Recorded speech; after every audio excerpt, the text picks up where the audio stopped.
At 0335 on October 25, 1944, Lieutenant Junior Grade Isidore Kovar stood on the bridge of PT-137, watching a Japanese destroyer slice through the black waters of Surigao Strait. 24 years old, 7 months commanding patrol torpedo boats, 0 capital ships damaged. Vice Admiral Shima's Southern Force had just entered the strait with 2 heavy cruisers, 1 light cruiser, and 4 destroyers, over 40,000 tons of Imperial Japanese Navy steel. Kovar's boat was blind. PT-137's auxiliary generator had failed 3 hours earlier, leaving the 80-foot Elko boat without radar or radio transmission. No way to see targets beyond visual range. No way to coordinate with the other 38 PT boats scattered along the strait.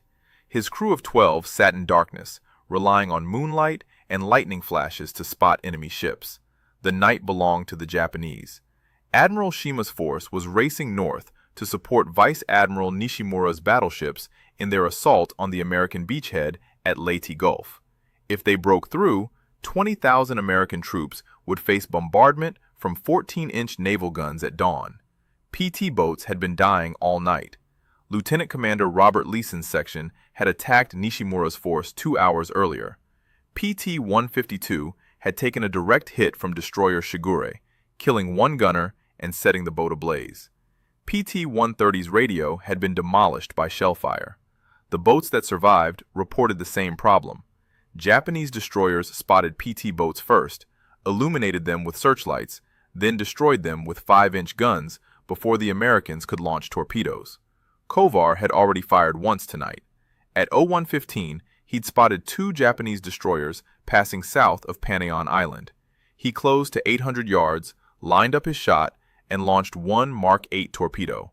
The 21-inch fish ran true for 15 seconds, then porpoised, leaping out of the water like a dolphin before diving deep. The torpedo missed astern. The destroyers never knew PT-137 existed. That was the problem with Mark 8 torpedoes. Designed in 1938, powered by a wet heater engine burning 180 proof grain alcohol mixed with compressed air, temperamental depth control. The torpedoes were supposed to run at 10 feet below the surface.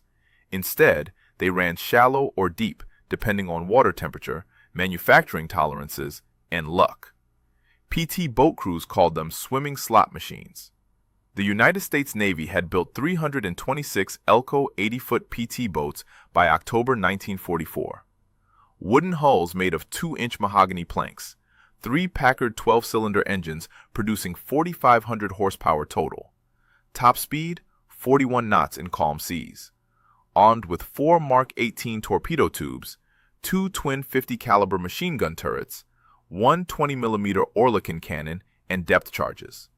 Crew complement: 3 officers, 14 enlisted men, though most boats operated with 12 to 14 total. But the torpedoes were the weapons that mattered. Each Mark 8 weighed 2,215 pounds and carried 466 pounds of Torpex explosive, 50% more powerful than TNT. A single hit could cripple a cruiser or sink a destroyer. The problem was getting hits. Mark 8 torpedoes had a documented failure rate of 30%. Some ran circular, some sank to the bottom, some exploded prematurely. The ones that worked had to be launched from less than 1,000 yards, close enough that Japanese searchlights could blind PT boat crews and 5-inch shells could tear wooden hulls apart. Kovar watched the destroyer's silhouette sharpen against the darkness. The Japanese ship was heading south, running at 20 knots, no zigzag pattern. Probably damaged or separated from Admiral Shima's main force. A straggler. If you want to see how Kovar's blind torpedo shot turned out, please hit that like button. It helps us share these forgotten stories with more people. And please subscribe. Back to Kovar. He had 3 torpedoes remaining, range closing to 900 yards. The destroyer hadn't spotted PT-137 yet. Kovar's boat sat low in the water, painted dark gray, with its engines throttled down to reduce wake. The Japanese lookouts were scanning north, watching for threats from Admiral Oldendorf's battle line. Kovar made his decision. He ordered his crew to battle stations without speaking, using hand signals in the darkness. Torpedo Man Second Class checked the tubes. Gunners swung their 50-caliber turrets to cover the destroyer's searchlights. Enginemen stood ready to run the Packards to full power for the escape. 900 yards. Kovar centered the destroyer in his sight. His thumb moved to the torpedo launch trigger. He had one shot. If the Mark 8 ran true, he might damage a destroyer. If it ran deep or shallow, he'd launched $1,500 worth of explosives into empty water. And if the destroyer spotted PT-137's torpedo wake, searchlights and shells would follow within seconds. Kovar pressed the trigger. The Mark 18 tube fired with a pneumatic hiss. The torpedo dropped into the water, and its wet heater engine ignited, leaving a phosphorescent wake that glowed green in the darkness. Kovar counted seconds. At 41 knots, the Mark 8 would reach the destroyer in 23 seconds if it ran straight, if it ran at all. The torpedo disappeared beneath the surface. No porpoising, no circular run. The wake tracked true toward the destroyer's midship section. Kovar kept his eyes on the target, waiting for the flash of Torpex detonating against steel. Nothing happened. The destroyer steamed past the torpedo's track without slowing. No explosion, no fire, no damage. Kovar had missed. Another Mark 8 had failed. His crew stood silent on the deck, watching $1,500 of American ordnance vanish into Surigao Strait. Then the night erupted behind the destroyer. A massive explosion lit the water 800 yards beyond the Japanese ship. Yellow-orange flames shot 200 feet into the air. The concussion wave hit PT-137 3 seconds later, a physical blow that rattled the boat's wooden hull and knocked one gunner off his feet. Kovar grabbed the windscreen to stay upright. Something big had just died. The destroyer's searchlight snapped on, sweeping across the water toward PT-137. The beam caught the PT boat in its glare. Kovar shouted for full power. His enginemen slammed the 3 Packard engines to maximum throttle. 4,500 horsepower roared to life. Star shells burst overhead. Japanese illumination rounds hung suspended on parachutes, turning night into day. Kovar could see his entire boat lit up like a target at a shooting range. He ordered hard starboard, throwing PT-137 into a violent turn. The first 5-inch shell hit the water 30 yards to port. The second shell hit 50 yards astern. The destroyer was firing blind, trying to bracket the PT boat with high explosive rounds. Each shell displaced 2 tons of water when it detonated, creating geysers that drenched Kovar's crew. PT-137 reached 40 knots. The wooden hull pounded across the waves, vibrating so hard that instruments shook loose from their mounts. Kovar steered toward a thick bank of smoke that hung over the strait, residue from the night's earlier battles. If he could reach the smoke before the destroyer's guns found their range, his boat might survive. The third shell missed by 20 yards, the fourth by 15. The Japanese gunners were walking their fire closer. Kovar counted the seconds until the 5th shell would land directly on his boat. PT-137 hit the smoke bank at 41 knots and disappeared. The star shells still burned overhead, but the thick black smoke concealed the wooden boat from Japanese gunners. Kovar maintained full speed for 2 minutes, then throttled back and changed course to northeast. The destroyer's guns fell silent. Either they'd lost the target or they'd moved on to other threats. Kovar's radio man worked frantically to restore the auxiliary generator. After 10 minutes of rewiring connections in the dark, power returned. The radar screen flickered to life. The radio crackled with traffic from other PT boats. The explosion Kovar had witnessed wasn't his imagination. Someone had transmitted a contact report. Light cruiser hit, dead in water, listing to port. Location: southern entrance to Surigao Strait. Time: 0336. 1 minute after Kovar had fired his torpedo. But Kovar had shot at a destroyer. His Mark 8 had missed. He'd watched the torpedo pass harmlessly astern of the Japanese ship. There was no cruiser in his firing solution. No secondary target beyond the destroyer. Unless the torpedo hadn't missed. Unless it had run deep, deeper than the destroyer's 5-foot draft, and continued traveling through the water until it found a larger ship with a deeper hull. Radio traffic confirmed details. The cruiser was Abukuma, flagship of Destroyer Squadron 1, Nagara-class light cruiser, 5,570 tons, hit in the No. 1 boiler room, 37 crew dead, speed reduced to 10 knots. The cruiser had fallen out of Admiral Shima's formation and was attempting to retreat south. Kovar's torpedo hadn't failed. It had run exactly as designed, at depth. Too deep for the destroyer, which drew only 5 feet of water, but perfect for Abukuma, which drew 16 feet. The Mark 8 had passed under the destroyer and struck the cruiser 900 yards beyond. A failed shot had become the most significant hit by an American PT boat in the entire Pacific War. But Abukuma was still afloat, still armed with 7 5-inch guns and 8 torpedo tubes, still capable of 20 knots if her engineers could contain the flooding. And Kovar's PT-137 sat in Japanese-controlled waters with 2 torpedoes remaining and a generator that had already failed once tonight. Dawn was 3 hours away. Admiral Shima's force continued north into the killing zone that Rear Admiral Jesse Oldendorf had prepared. 6 American battleships waited across the northern exit of Surigao Strait with their main batteries loaded and gun directors locked on radar contacts. 8 cruisers flanked the battleships. 26 destroyers prowled the flanks, ready for torpedo runs. Vice Admiral Nishimura's force had already been destroyed. Battleship Yamashiro had taken multiple torpedo hits and capsized at 0419, taking 1,636 crew to the bottom. Battleship Fuso had broken in half and sank. Only destroyer Shigure survived from Nishimura's 7-ship force. Admiral Shima never reached the American battle line. At 0425, his flagship Nachi collided with the burning wreck of cruiser Mogami in the smoke and darkness. The collision tore a 40-foot gash in Nachi's bow and jammed her starboard propeller shaft. Speed reduced to 18 knots. Admiral Shima ordered his entire force to retreat south. The Japanese were running, but Abukuma couldn't run with them. The torpedo hit had flooded Abukuma's forward boiler room. Salt water poured through the 16-foot hole in her port-side hull. Damage control teams sealed the watertight doors, containing the flooding to 2 compartments. But the cruiser had lost one of her 4 boiler rooms. 1/4 of her power plant was gone. Her bow settled 4 feet deeper in the water, creating drag that further reduced speed. Captain Hanada Takuo fought to save his ship. His engineers rerouted steam from the 3 remaining boilers. Pumps worked continuously to control flooding. Repair crews welded steel plates over smaller hull fractures. By 0445, 90 minutes after the torpedo hit, Abukuma's speed had increased from 10 knots to 20 knots. Not enough to keep pace with Admiral Shima's heavy cruisers, but enough to escape Surigao Strait before American battleships could range her with their 14-inch guns. Abukuma turned south at 0500, following destroyer Ushio through the smoke-filled strait.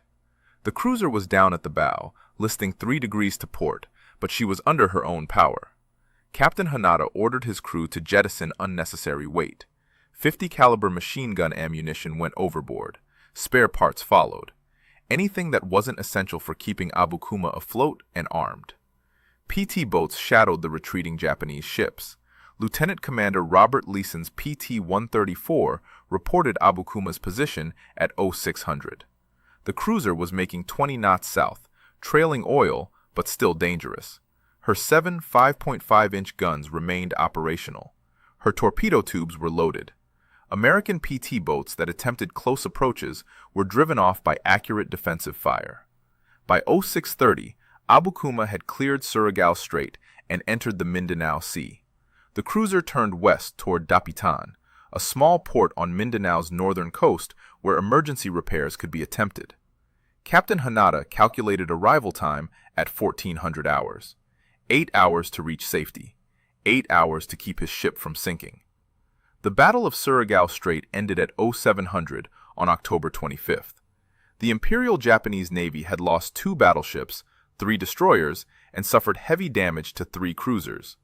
American losses: 1 PT boat sunk, several damaged. It was the last battleship engagement in naval history and a complete American victory. But the battle wasn't finished for Abukuma. The cruiser had survived the torpedo hit. She'd escaped the strait. She'd maintained enough speed to run south ahead of American pursuit. Captain Hanada had kept his crew disciplined and his ship functional despite catastrophic damage. Abukuma reached Dapitan Harbor at 1430 hours on October 25th. Repair crews went to work immediately, welding steel patches over the torpedo hole and pumping out flooded compartments. The cruiser would need 3 days of emergency repairs before attempting the run back to Japan. 3 days anchored in Philippine waters. Vice Admiral Thomas Kincaid, commander of the U.S. 7th Fleet, received contact reports on Abukuma throughout October 25th. The damaged cruiser represented unfinished business. Kincaid ordered Rear Admiral Thomas Sprague to locate and destroy all retreating Japanese ships from the Battle of Surigao Strait. Sprague commanded 18 escort carriers operating east of Leyte Gulf. His air groups had been fighting Vice Admiral Takeo Kurita's center force all morning in the desperate battle off Samar. But by afternoon, Kurita had retreated. Sprague's aircraft were available for search and strike missions. At 1500 hours on October 25th, Sprague dispatched scout aircraft to locate Admiral Shima's retreating force. The search pattern covered waters from Surigao Strait west to the Sulu Sea. Priority target: damaged cruisers attempting to reach safe harbors. Abukuma sat in Dapitan Harbor with her engines shut down for repairs. No air cover, no destroyer screen, just one escort, destroyer Ushio, and repair crews working frantically to patch a 16-foot hole below the waterline. October 26th dawned clear. Perfect weather for carrier aircraft. Perfect hunting conditions for American dive bombers searching for crippled Japanese ships. 17 Grumman TBM Avenger torpedo bombers from Rear Admiral Sprague's escort carriers found Admiral Shima's force at 0900 on October 26th. The American aircraft spotted heavy cruisers Nachi and Ashigata steaming west at 25 knots, screened by 4 destroyers. The cruisers were undamaged and combat-capable, defending themselves with concentrated anti-aircraft fire. The Avengers attacked but scored no hits.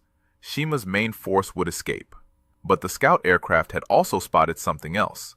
Radio transmission at 0915. Crippled cruiser anchored in harbor. Coordinates matching Dapitan. Ship identification: Nagara-class light cruiser. Estimated 5,000 tons. 1 destroyer escort. No air cover. The cruiser sat dead in the water with visible damage to her bow section. The 13th Air Force received the contact report at Clark Field on Luzon. The 5th Air Force received it at Morotai. Both commands had B-24 Liberator heavy bombers available for immediate strikes. The consolidated B-24 was America's most produced heavy bomber, 18,500 aircraft built by October 1944. 4 Pratt & Whitney engines, maximum speed 300 miles per hour, combat radius 1,000 miles, bomb load 8,000 pounds. 44 B-24 Liberators launched from Philippine and Morotai air bases at 1000 hours on October 26th. Their mission? Sink the damaged cruiser before she could complete repairs and escape to Japan. The bombers formed up in flights of 4 to 6 aircraft and headed for Dapitan. Abukuma's lookouts spotted the first flight of B-24s at 1200 hours. 6 4-engine bombers approaching from the northeast at 12,000 feet. Captain Hanada ordered his crew to battle stations. The cruiser's anti-aircraft batteries consisted of 4 twin-mount Type 96 25mm guns and 10 single-mount 25mm guns. 38 barrels total. Effective range, 3,000 feet. The guns were designed to defend against dive bombers attacking from 6,000 feet or below. They were nearly useless against level bombers attacking from 12,000 feet. Destroyer Ushio added her anti-aircraft fire, another 4 twin-mount and 4 single-mount 25mm guns. But Ushio was a Fubuki-class destroyer built in 1929. Her anti-aircraft armament was inadequate for 1944 aerial warfare. The first flight of B-24s approached from the northeast. Each bomber carried 12 500-pound general-purpose bombs, 72 bombs falling from 12,000 feet. The bombardiers used Norden bomb sights, calculating for wind speed, altitude, and target motion. Abukuma couldn't maneuver. The cruiser sat anchored with her engines offline for repairs. The first bombs fell at 12:07. Captain Hanada watched them drop, small black dots growing larger as they accelerated downward. The bombs took 22 seconds to fall from 12,000 feet, 22 seconds to track their trajectory and realize his ship had no escape. 3 bombs hit Abukuma. The first struck near the stern, penetrating the deck and detonating inside the after engine room. The explosion killed 14 engineers and destroyed the cruiser's starboard propeller shaft. The second bomb hit amidships, blowing a 20-foot hole through the main deck and igniting aviation fuel stored for Abukuma's Type 94 reconnaissance floatplane. Fire spread through 3 compartments. The third bomb struck forward, detonating in the crew quarters and killing 31 sailors. Abukuma was dying. 3 direct hits from 500-pound bombs had opened her hull in multiple locations. The fires couldn't be controlled. The flooding couldn't be stopped. Captain Hanada knew his ship had minutes remaining. More B-24s appeared. Second flight, third flight. The American bombers circled Dapitan Harbor, lining up for follow-up attacks. They could see Abukuma burning and listing. They could see crew abandoning ship. But the mission called for confirmation of sinking, not just damage. The second wave dropped 48 more bombs. 4 additional hits struck the doomed cruiser. 1 bomb detonated in the forward magazine, where Type 93 long-lance torpedoes were stored. The torpedo warheads contained 1,080 pounds of explosives. When the bomb hit triggered a sympathetic detonation, the explosion tore Abukuma's bow completely off. The cruiser lurched forward, her severed bow section sinking immediately. The stern section rose out of the water, propellers exposed to air. Abukuma's hull broke in half amidships. Both sections began their final plunge. Captain Hanada gave the order to abandon ship at 12:25. The crew had 18 minutes to get off a ship that was breaking apart and sinking.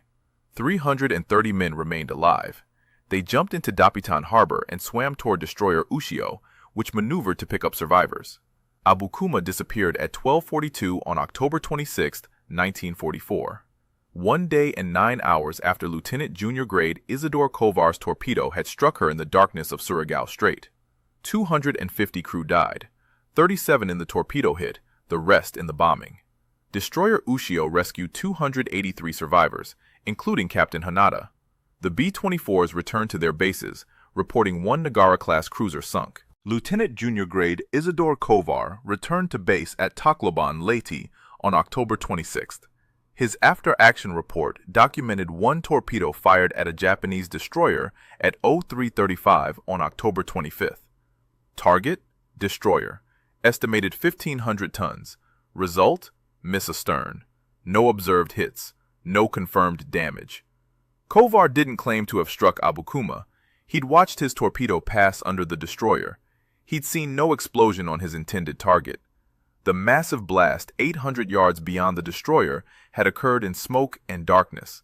Kovar couldn't confirm what his torpedo had hit, if anything. 39 PT boats had operated in Surigao Strait that night. They'd launched dozens of torpedoes at Japanese ships. Multiple boats reported explosions. Multiple boats claimed possible hits. The chaos of night combat, with radar failures, radio failures, smoke, and Japanese star shells, made accurate observation nearly impossible. Commander Selman Bowling commanded Motor Torpedo Boat Squadron 21. He faced a puzzle when reviewing after-action reports from the Battle of Surigao Strait. Several PT boat crews claimed hits on Japanese warships. Some claims overlapped. Some contradicted each other. The darkness, rain squalls, and confusion caused by enemy gunfire made precise observation impossible. Bowling noted that stated times in the action reports might be wrong by 15 to 30 minutes. Estimated numbers and types of enemy ships weren't considered accurate. But someone had hit Abukuma. Japanese records recovered after the war confirmed the light cruiser had taken a torpedo hit at 03:25 on October 25th. Location: southern entrance to Surigao Strait near Bennett Point on Panaan Island. The torpedo struck Abukuma's port side near the No. 1 boiler room. 37 crew killed instantly.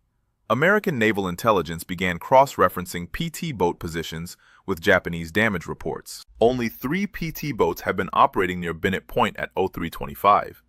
PT-134, PT-132, and PT-137.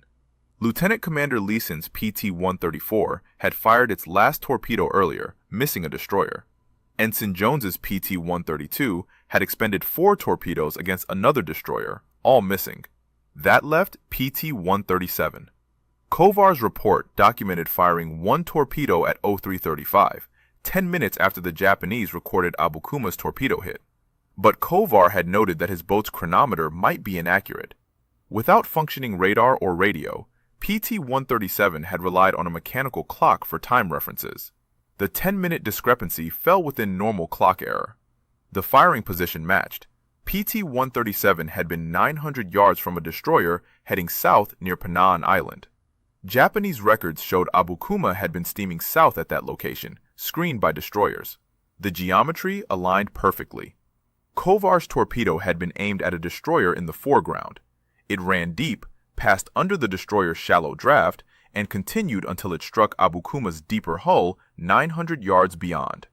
The United States Navy officially credited Lieutenant Junior Grade Isidore Michael Kovar and PT-137 with sinking IJN Abukuma.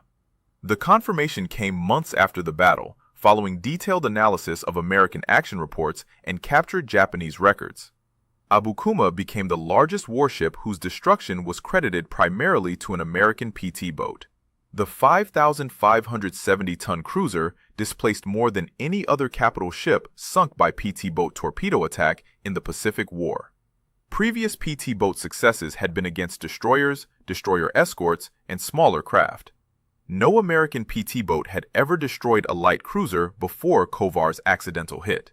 The Navy Cross was awarded to Lieutenant Junior Grade Isidore Michael Kovar for extraordinary heroism during the Battle of Surigao Strait. The citation recognized his aggressive attack against superior enemy forces under intense fire. Kovar had closed to 900 yards of Japanese warships without radar or radio, launched a torpedo under starshell illumination, and escaped under 5-inch gunfire. The accidental nature of his hit wasn't mentioned in the citation. The Navy Cross recognized courage and tactical execution, not luck. 326 Elco 80-foot PT boats served in World War II. They conducted thousands of patrols in the Pacific and European theaters. They rescued downed pilots. They raided enemy supply lines.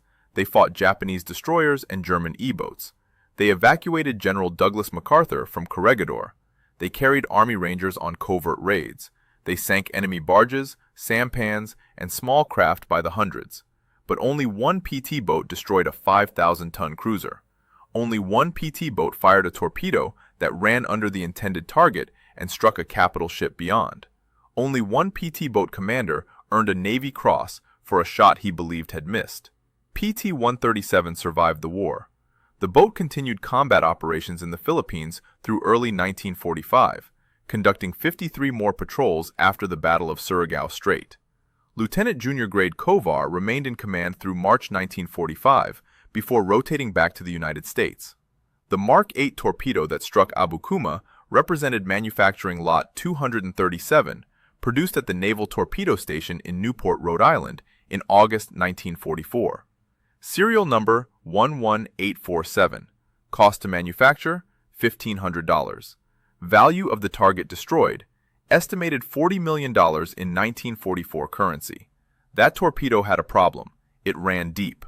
The Mark 8 torpedo had been designed to run at 10 feet below the surface. Depth control was managed by a hydrostatic valve connected to horizontal rudders. As the torpedo traveled through water, pressure sensors measured depth and adjusted the rudders to maintain the preset running depth.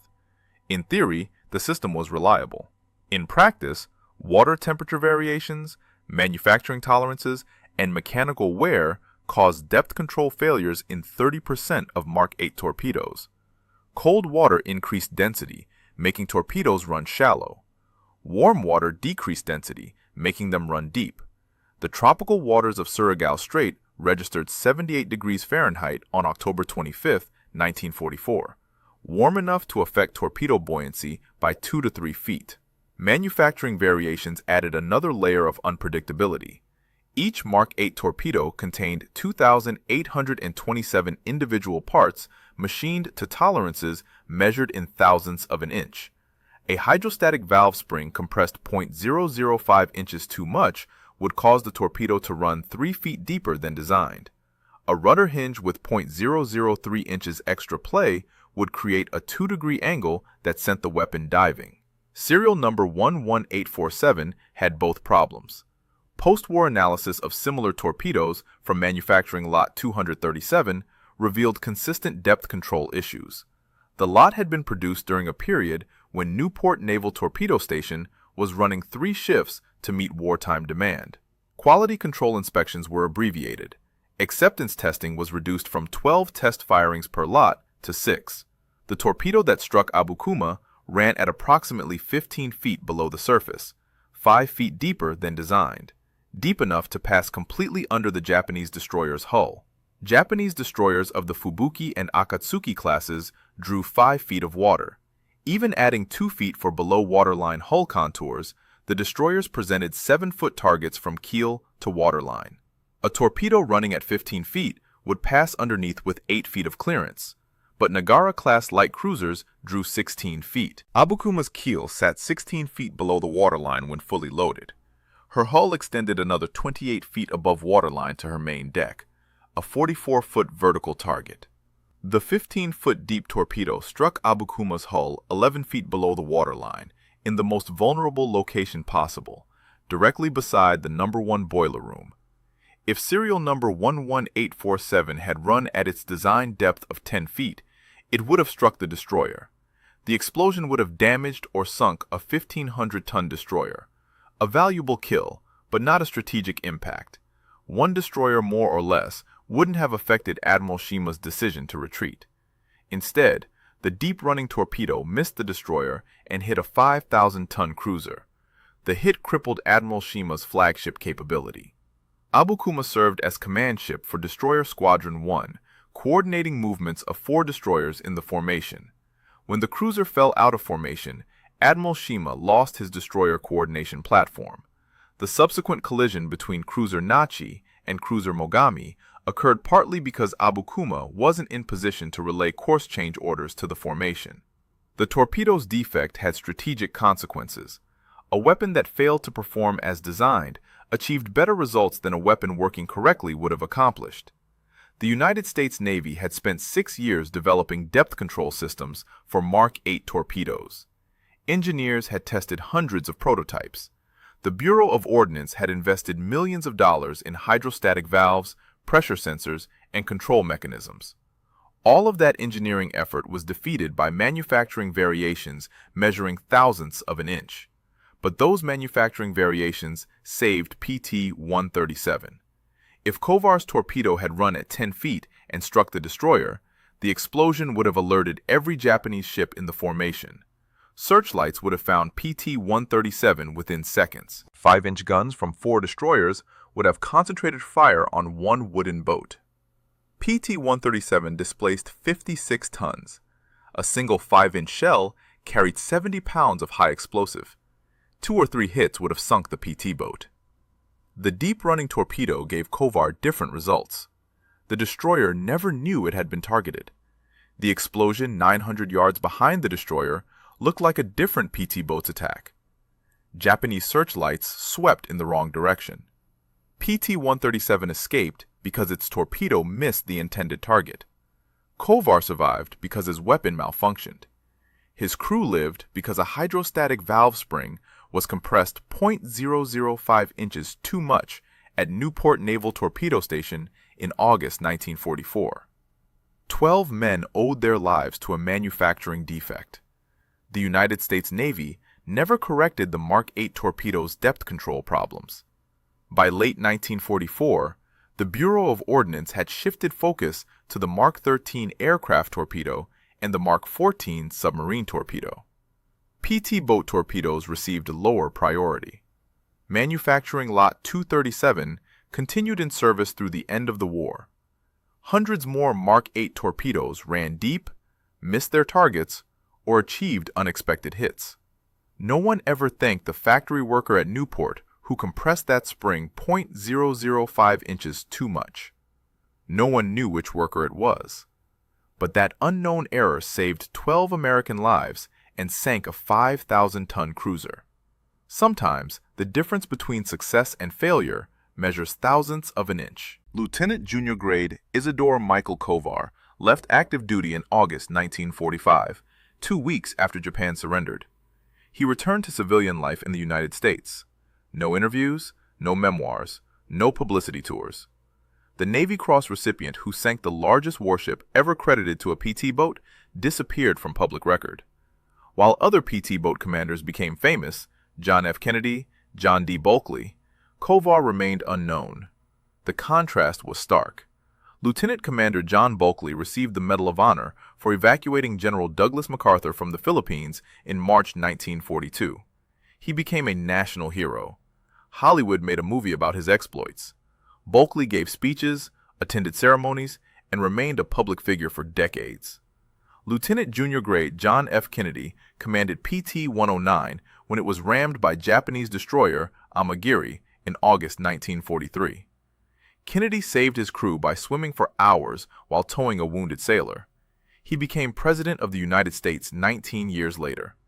PT-109 became the most famous patrol torpedo boat in history. But Kovar sank a cruiser, a 5,000-ton warship with a crew of 500.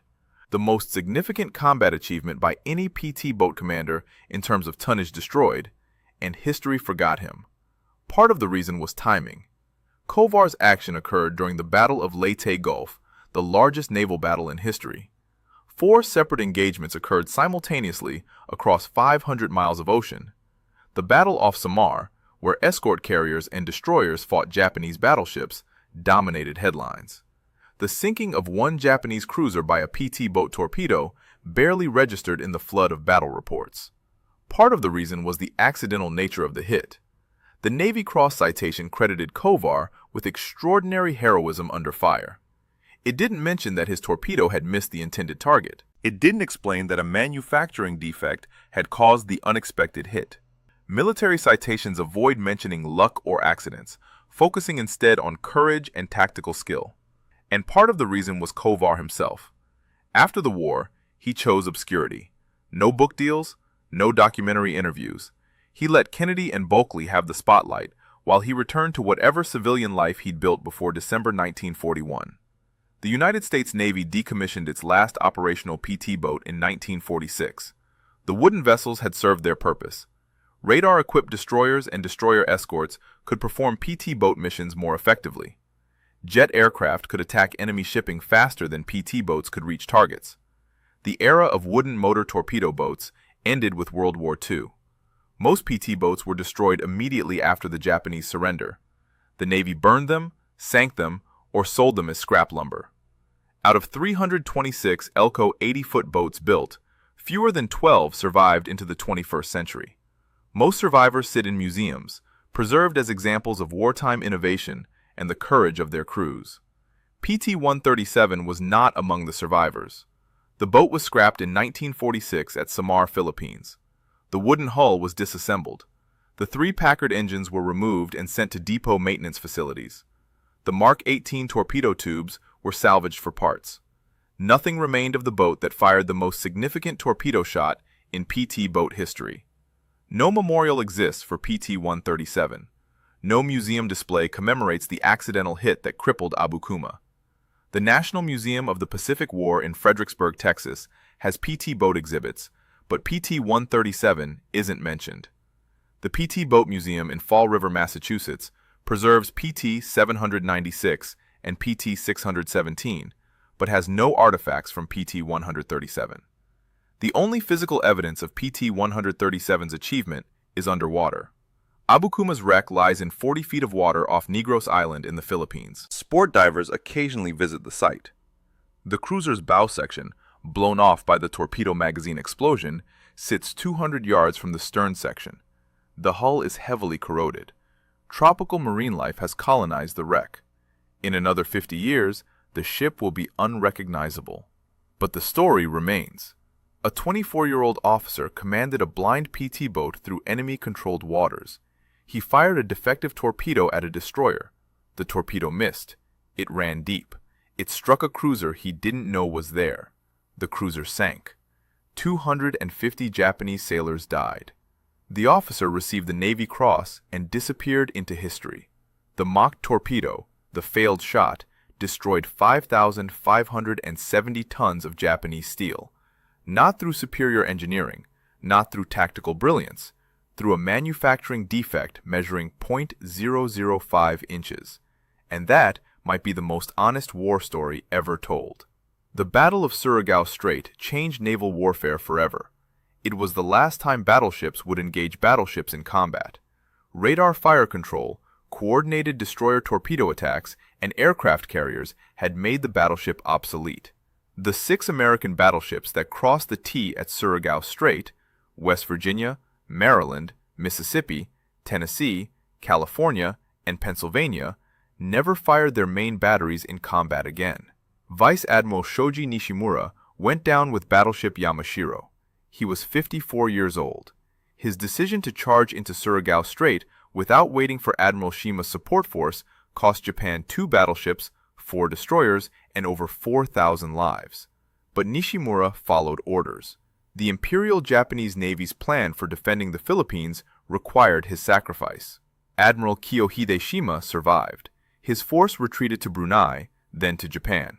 He commanded increasingly desperate operations as American forces closed on the home islands. After the war, Shima testified at war crimes tribunals, providing evidence about Japanese naval operations. He died in 1973 at age 76. Destroyer Ushio survived the entire war. The ship that rescued 283 survivors from Abukuma continued operations through August 1945. Ushio was the only Japanese destroyer from the Pearl Harbor attack force still afloat when Japan surrendered. The ship was scrapped in 1947. Abukuma had participated in the attack on Pearl Harbor on December 7, 1941. The cruiser served as flagship for Destroyer Squadron 1 in Vice Admiral Chuichi Nagumo's carrier strike force. Abukuma screened the 6 carriers that launched 353 aircraft against the American Pacific Fleet. 3 years and 10 months later, an American torpedo sent her to the bottom. Lieutenant Junior Grade Isidore Michael Kovar earned the Navy Cross for extraordinary heroism at the Battle of Surigao Strait. He commanded PT-137 through enemy-controlled waters without radar or radio. He closed to 900 yards of Japanese warships under star shell illumination. He launched a torpedo that the Navy had designed to run at 10 feet below the surface. Manufacturing variations at Newport Naval Torpedo Station caused serial number 11847 to run at 15 feet instead. The defect measured 0.005 inches in a compressed spring. That tiny error made the torpedo run 5 feet deeper than designed, deep enough to pass completely under the Japanese destroyer Kovar was aiming at, deep enough to continue traveling until it struck light cruiser Abukuma 900 yards beyond. They mocked the Mark 8 torpedo. 30% failure rate, unpredictable depth control, weapons that porpoised across the surface or dove to the ocean floor. PT boat crews called them swimming slot machines because hitting anything was pure chance. But serial number 11847 didn't fail. It ran exactly deep enough to miss a 1,500-ton destroyer and hit a 5,570-ton cruiser. The explosion at 0335 destroyed Abukuma's forward boiler room in seconds, killed 37 crew instantly, flooded 2 compartments, reduced speed from 36 knots to 10 knots, turned a combat-ready flagship into a crippled wreck that would sink under B-24 bombs 27 hours later. The failed torpedo destroyed the largest warship ever credited to an American PT boat, not through superior engineering, not through tactical brilliance, through a manufacturing defect measuring thousandths of an inch and 900 yards of blind luck. Kovar returned to civilian life after the war and disappeared from history. No book deals, no interviews, no memorial. While John F. Kennedy became president and John Bulkley became famous, Isidore Kovar remained unknown. The officer who sank a 5,000-ton cruiser was forgotten, while officers who sank nothing became celebrities. PT-137 was scrapped in 1946. No museum preserved the boat. No artifacts survived. The only evidence of its greatest moment lies underwater off Negros Island, where Abukuma's broken hull rests in 40 feet of water. Sometimes, the mocked weapon becomes the most effective weapon. Sometimes, the failed shot becomes the killing blow. Sometimes, the forgotten heroes change history while everyone watches someone else. If this story moved you the way it moved us, do me a favor, hit that like button, Every single like tells YouTube to show this story to more people. Hit subscribe and turn on notifications. We're rescuing forgotten stories from dusty archives every single day. Stories about PT boat commanders who sank cruisers with defective weapons. Real people, real heroism. Drop a comment right now and tell us where you're watching from. Are you watching from the United States? United Kingdom? Canada? Australia? Our community stretches across the entire world. You're not just a viewer, you're part of keeping these memories alive. Tell us your location. Tell us if someone in your family served. Just let us know you're here. Thank you for watching. And thank you for making sure Isidore Kovar doesn't disappear into silence. These men deserve to be remembered, and you're helping make that happen.